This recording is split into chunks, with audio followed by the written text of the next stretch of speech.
Hi everybody, I'm Annette, also known as Grandma D, and today I'm super excited because we are ready for part 3, sewing up on the Paradigm quilt. We have 2 previous sewing videos ahead of this one, and I am going to show you what we have sewed up so far. In video number 1, we put together the economy block, which is the center, oh boy, got to back up a little bit, which is the center of our quilt.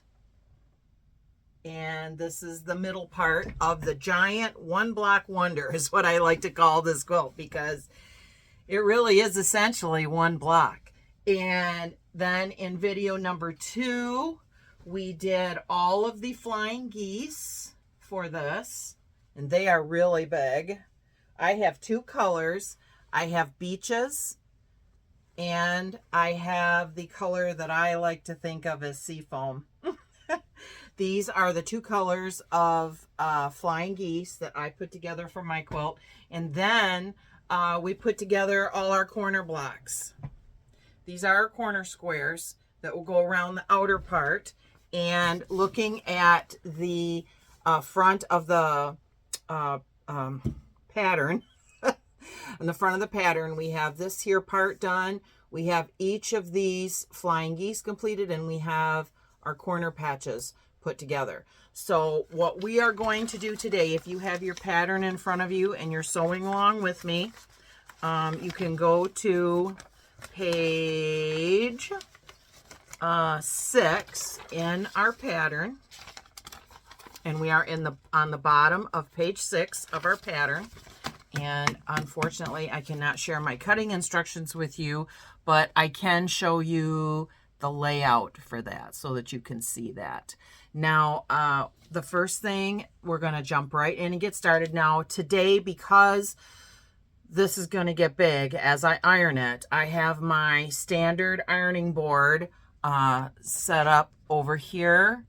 Let me see if I could turn this right there. I have my ironing board set up there with my Sunbeam iron. And I have a whole nother project going over here on my smaller ironing board behind me.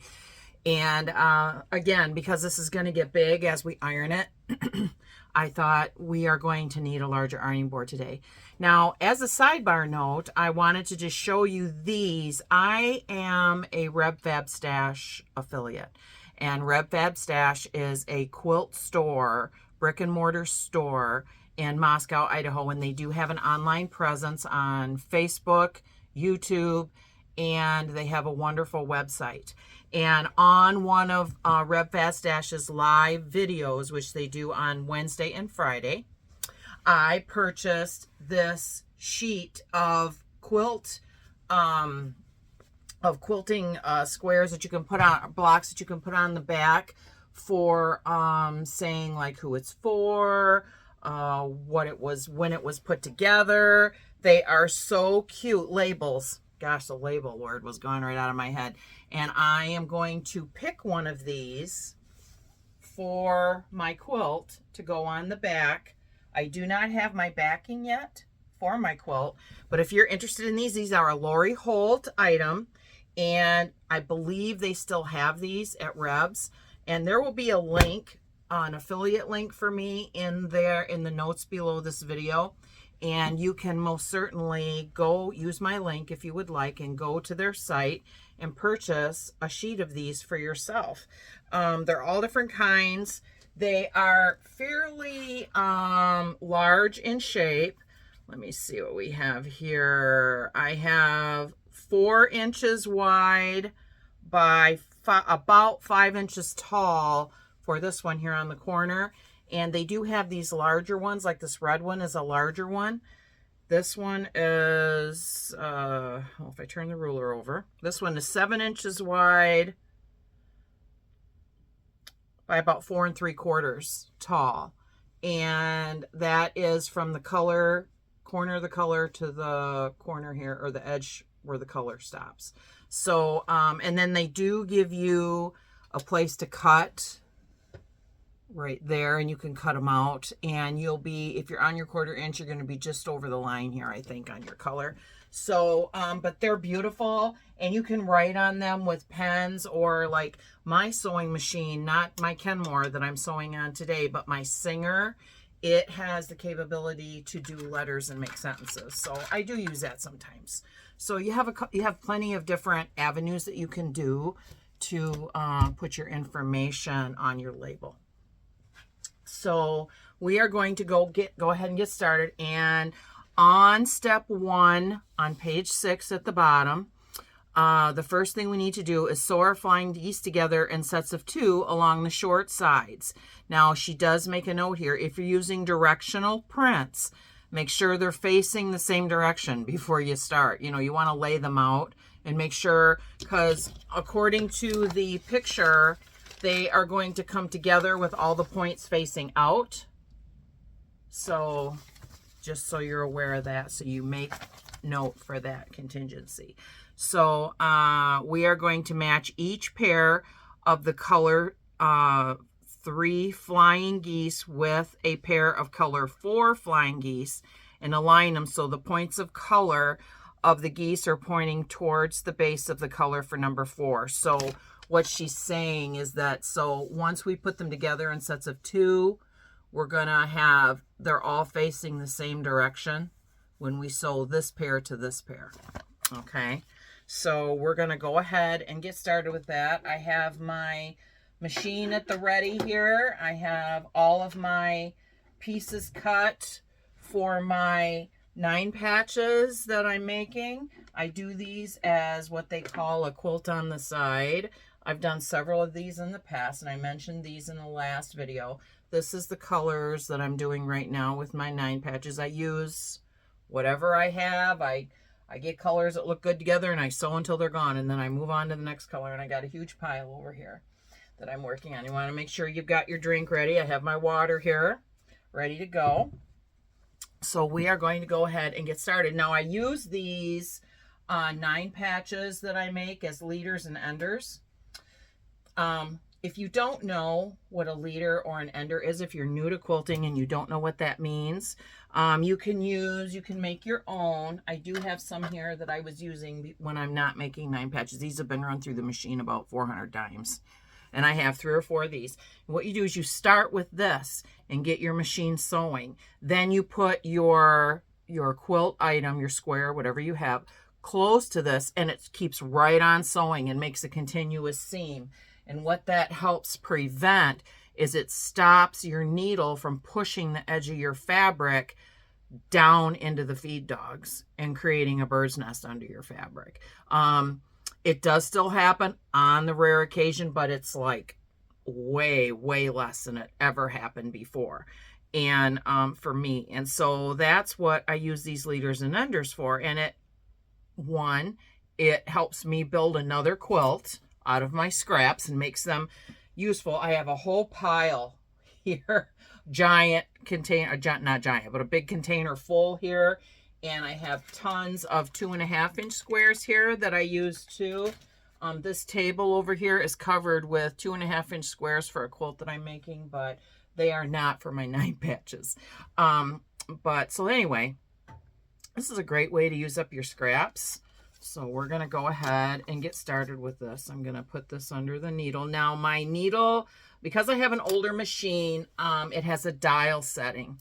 I don't set my Kenmore at a like push button like 1.8, 1.6, 1.5. I try to do a 1.8, and for my machine, it's an older machine, so between 10 and 12 on my dial is about a 1.8 stitch length. And I find that that's a good length for me to use on my Singer.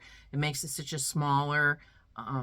So when you start and stop, they're less likely to ravel out because you're not going back and forth. You're just chain piecing. So it makes that easier. So, and things hold together a little better. So we're going to get started with this.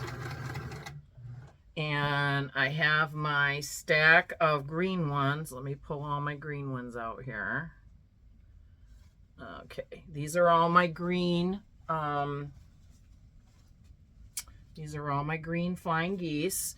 And you have to put them in sets of 2. Now, I'm going to lay mine the way she has them on the pattern.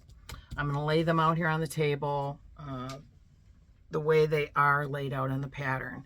And you want to make sure that they're facing each other, that right sides are facing, so that when you sew them up, you don't have one backwards. You want to have right sides facing.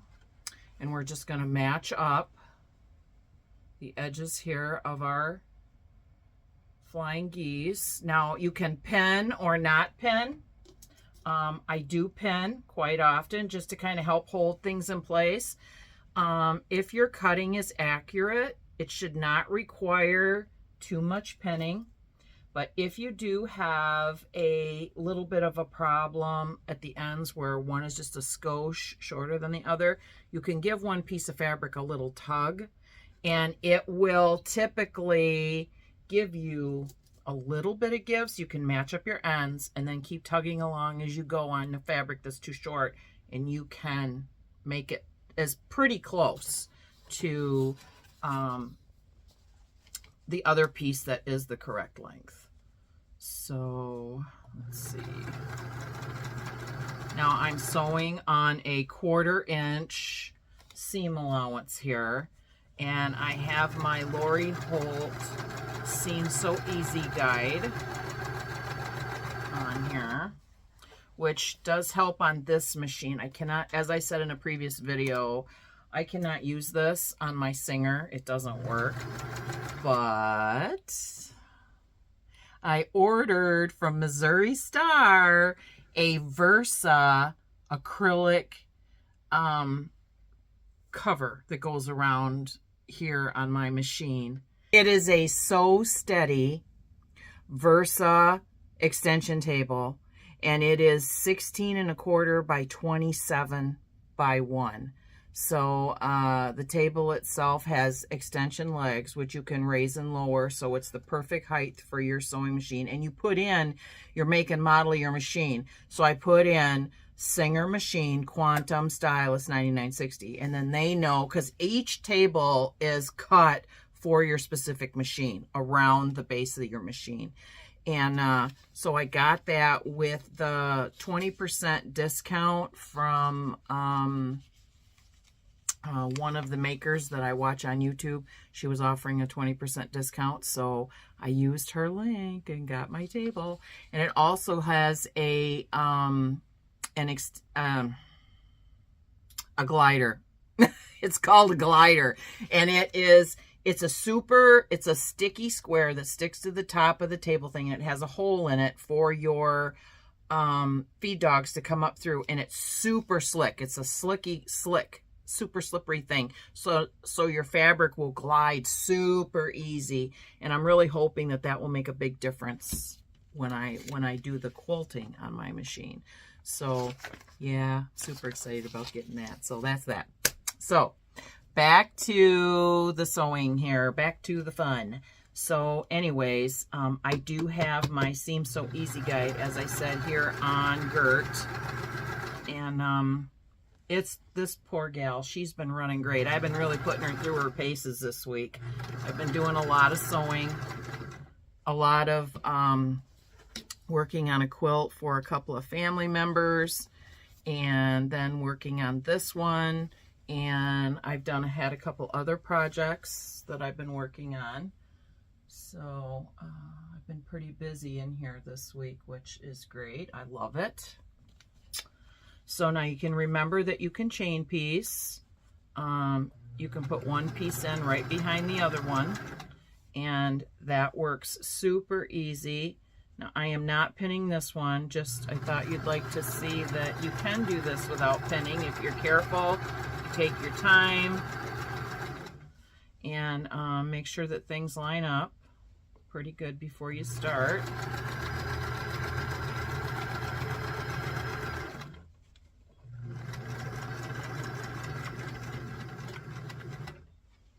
Now, we have 1, 2, 3, 4, 5, 6. We should have 6 of each color. And you want to make sure that your points are going in the same direction. Right sides together, points in the same direction. That is crucial. Crucial for success. There's that one.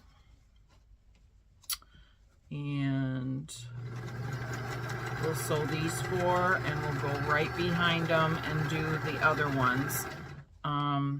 I have not heard anyone mention if they are sewing along with me, and if you have what your colors are, your fabric. If you are sewing along and you have your fabric picked out and you started your project, I would like to know what you're using. I would be curiouser and curiouser to know what you're using.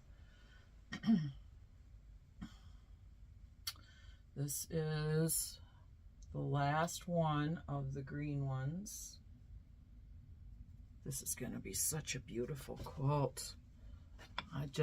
And it's so simple. I mean, how simple, right? And this is a throw size. It does not have, it goes, the pillow, the throw size, let me look here really quick. Pillow, throw size, and baby. There's pillow, baby, and throw size. So, I don't know if you could make this in a bigger one. I'm assuming you could if you knew how to do the math to make things bigger. I am not. Not into that at all. Not interested in that at all. So,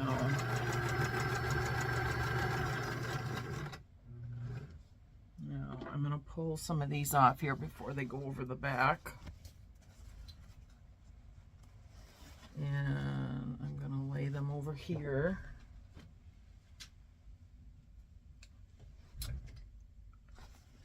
Because they are going to go right over the back of my table into the dust bunnies behind there, and we don't want that to happen. Okay, now we're going to work on the beaches ones. Okay. Turn those so they're going the same direction. And I did lay them out in the same direction before I started. I just didn't put them right sides facing. So there's a lot of things you can do ahead of time to make it easier when you sit down in front of your machine, like doing some pre-cutting and lining up your fabrics. You know, I do that. I have a little tray that I use when I work on quilts. A lot of content creators, they use little trays. You can buy trays, or you can use like tote lids, or I bought a little bamboo tray from a store that was closing. I think it was Bed Bath & Beyond near me. Those stores, a lot of their brick and mortars, they closed about a year ago. And so I got a little tray, and there was more than one. I wish I would have got like 3 of them. They were super cheap, and I was like, well, I don't know if I'm going to like this. Me. Should have got like 3 of them, because that tray is full all the time, and I really could use 2 because it's not super big. I can show it to you. I got it right here. This is for a project that I'm currently working on.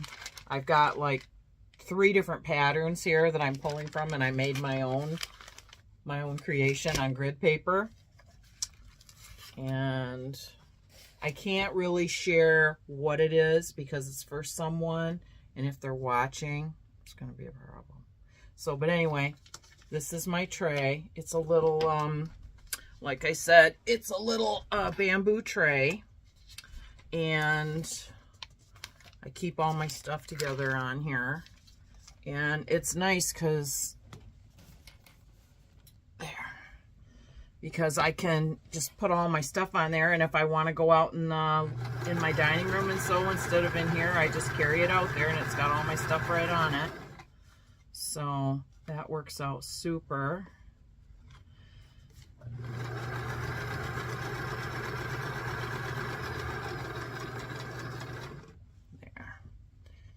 There. next one.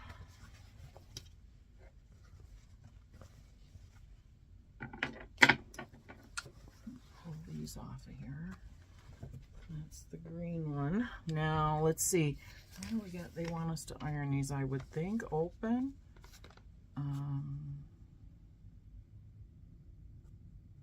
Press seams open. Sew together, use 1/4 inch seam allowance, press seams open. Yep, that's what I figured. So we're going to turn this back. There we go.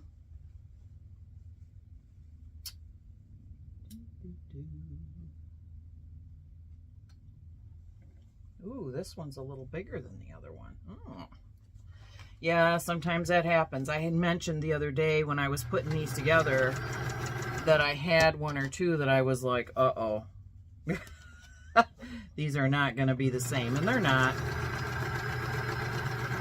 I'm not going to get too excited about it. Let's see, now these, does she give us trimming directions? No.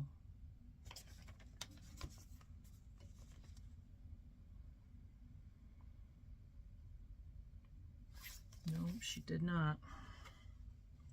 So I'm not going to get too excited about squaring up, I guess. I don't always square up. I'm kind of bad about that. When I'm sewing them, if they look like they're going to be wonky, I will square up. Sometimes I just don't. Yeah. Okay, this is the last one of the beaches. And I had said on my first, on my prep video, when I was prepping fabric, I had mispronounced the name and of this fabric. It's beaches, like more than one beach, and I called it beaches, and that is not correct. I looked it up because I was like, I don't think that's right. And I went to Cotton Cuts where I got the fabric, and I looked it up, and lo and behold, I was wrong. I'm not afraid to admit when I was wrong, people. Never be afraid to admit your mistakes. Admit when you're wrong, because you'll be a better person for it. All right, so I'm gonna run another ender through here.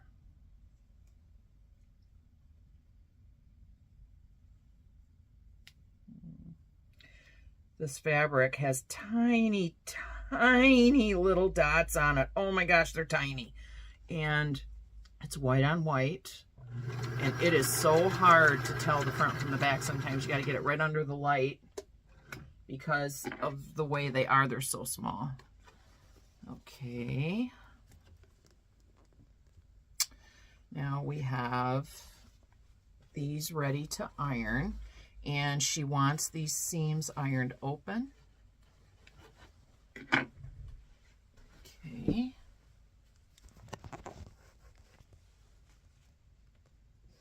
There we go. Now we're going to get these ironed. I got to move this. This is my top and my corner pieces. Now I'll do a couple with you here, and then I'm going to take a pause and come back and finish them up. This is my trusty Sunbeam. I've had this iron for a long time. She works pretty good. Gets a little cranky sometimes giving me steam, but she does work pretty well. And I've had it for a long time, probably, I don't know, 15 years or so at least. I've had it a long time. I mean, the fancy irons are nice, you know. They work pretty well, and they're very nice. No complaints there. Oh, I hear her throwing steam. Sometimes I have to give it a little help. There she's steaming. There she goes.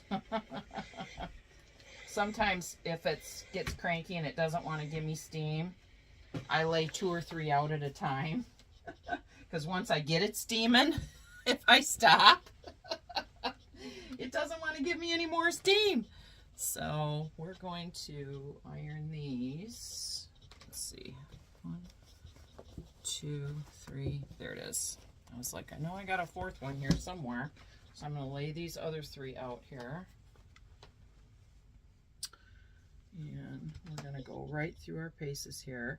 She coughs and spits and sputters a little bit, but like I said, I've put her through her paces. There, she's steaming like crazy for me today. So if you get, ooh, that's hot. So if you have an iron that steams, you know, it's easier if you try to have things on the ready if it's cranky like mine.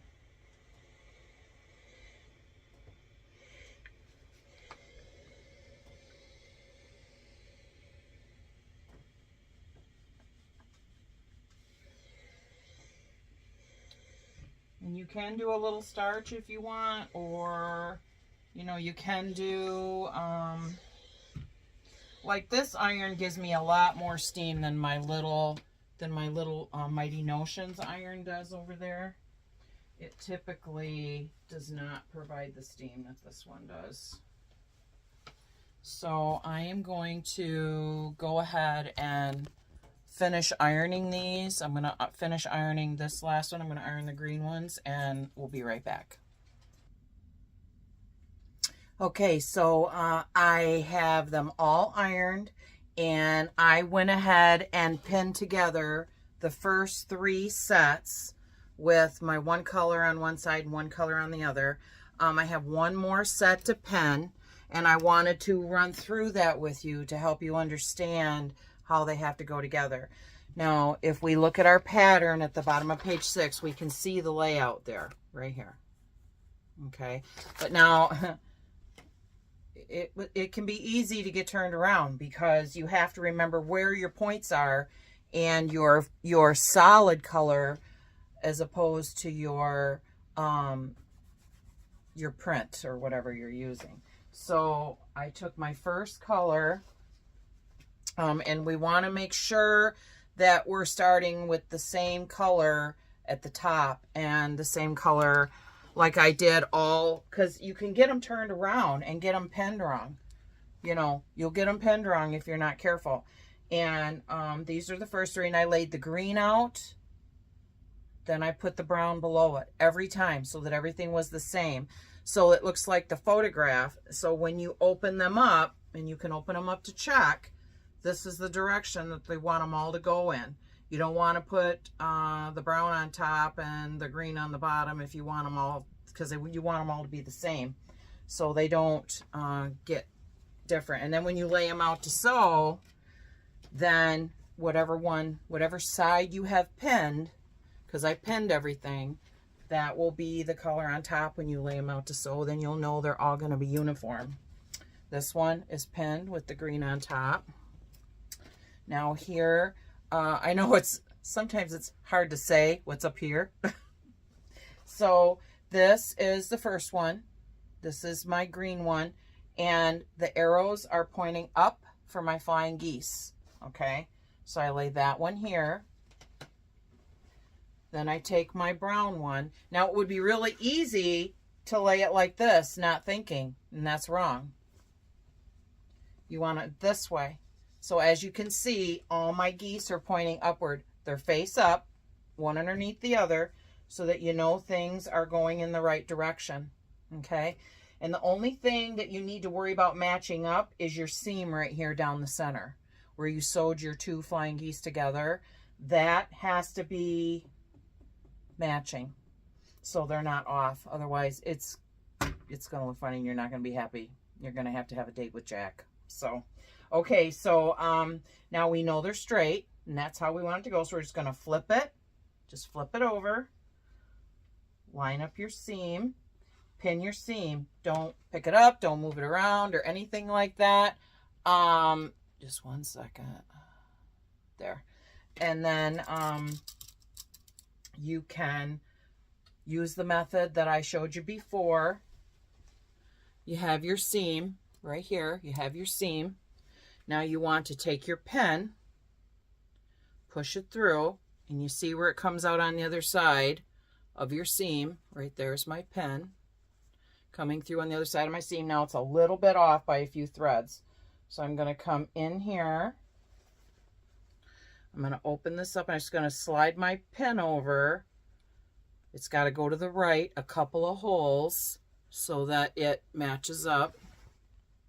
See, it's in my seam on that side and it's in my seam on that side. And you want to make it so that, line up your fabric. And as I said before, this is a little fiddly, but so that your pin is straight up and down.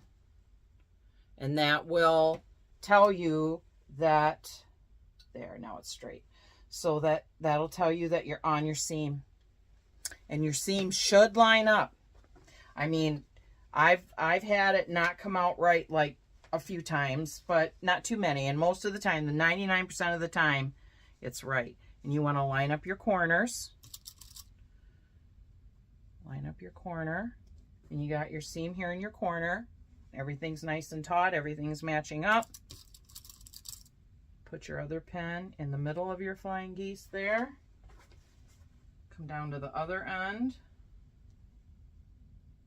Pin that.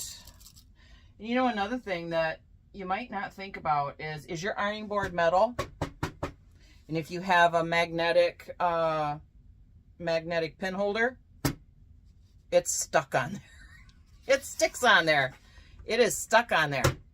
And that helps you, then you're not knocking your pins off.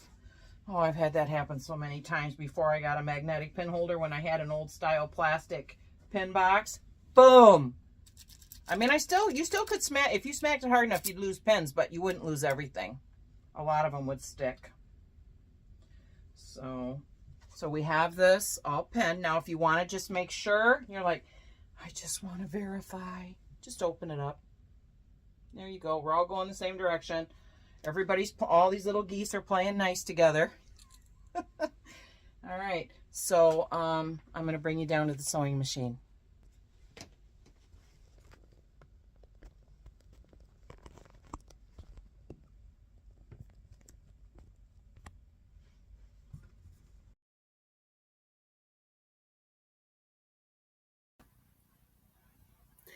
So here we are. We had a mishap yesterday. I was sewing along with you guys and I finished. I thought I was finished. I thought I hit finish on my phone, and what I was actually hitting was record. So here it is. All except for the border. Yesterday I was filming, and we are working on the paradigm, which you already know. I feel terrible because I'm not going to take it apart and redo everything I did yesterday when I was sewing it together. But I believe when the filming stopped, we were on page 6, the step, and we were sewing these together, which are these sections here, right here. We were sewing these 4 sections of the flying geese together. And what I would like to do today is to walk through this with you and do a recap of what you didn't see. And then we will create the next part of the video, and we will put the borders on, which are these pieces right here that I have all cut and ready to go. We'll put the borders on, and then hopefully by then I will have the backing cut, and I will have my binding cut and ready to go. I did put up today on my community tab. If you go to my community tab on my YouTube channel, you will see where I put up 2 photographs. And the second one is the fabric that is all the fabric for this, including the Midtown, which is this. And I'm trying to decide whether I want the entire binding to be just Midtown, or I want to use this plus my scraps and do a pieced border. And I would like your opinion on that, as to whether you think it should be a pieced border or just the Midtown. I would like you to go to that post on my community tab and put in there Midtown or pieced border. And then I will look at those at the end of the week, and whether it's one post or 10, whatever the majority is at that point, is what we'll go with. And then I will cut my binding, and depending on how much fabric I have, depending on the choice, I might do a pieced backing for this as well.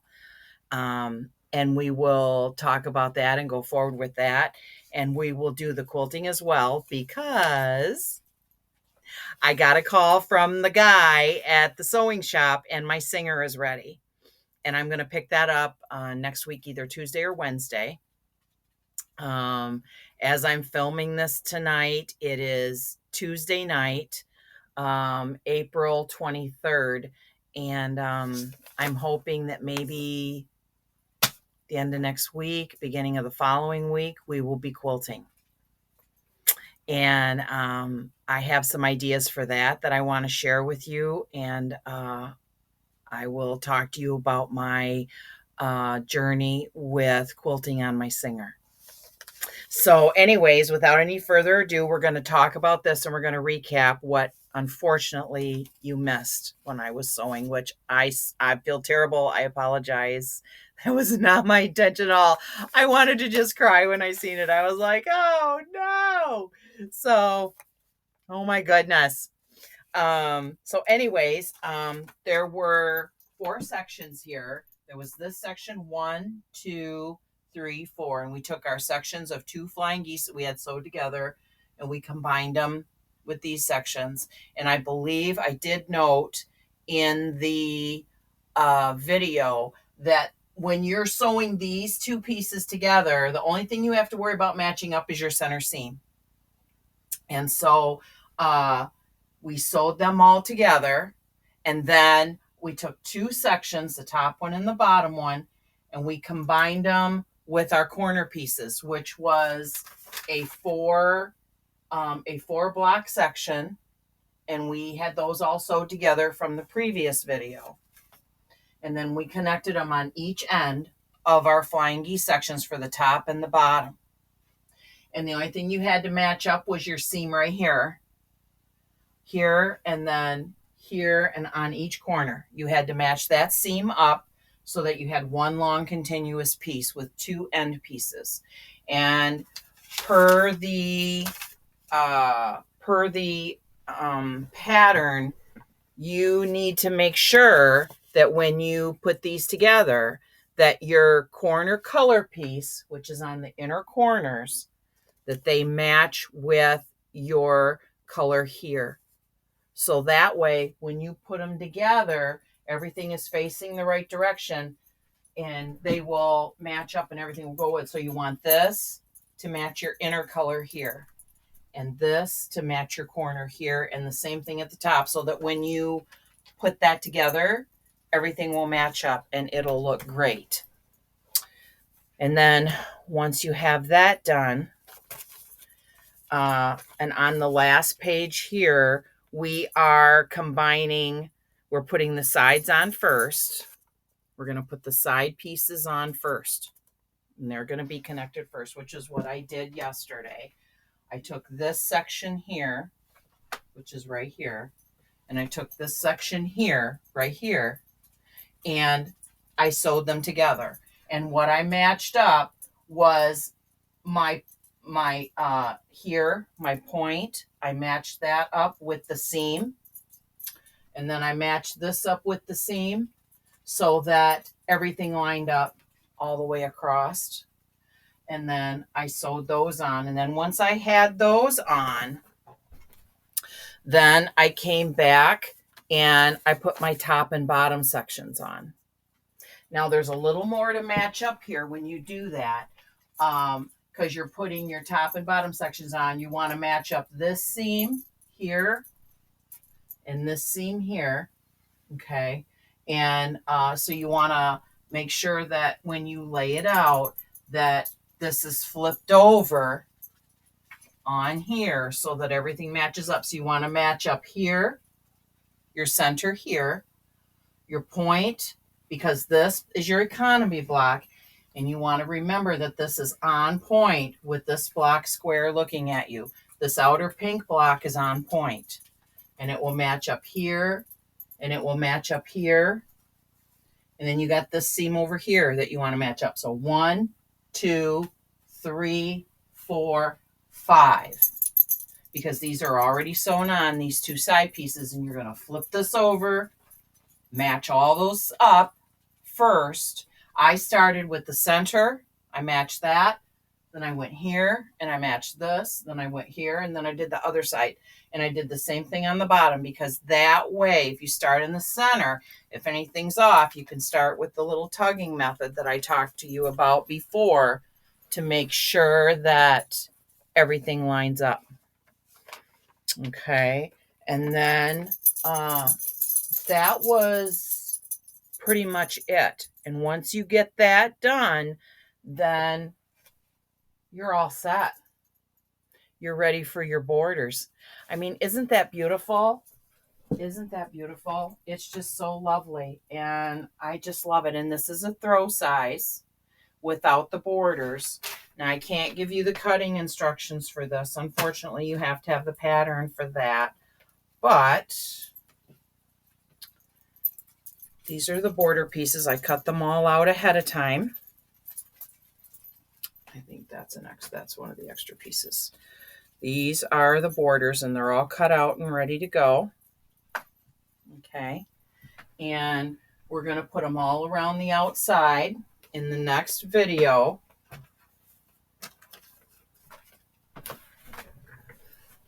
Gosh, I wish we could have sewn this together. I couldn't believe it. I could not believe it.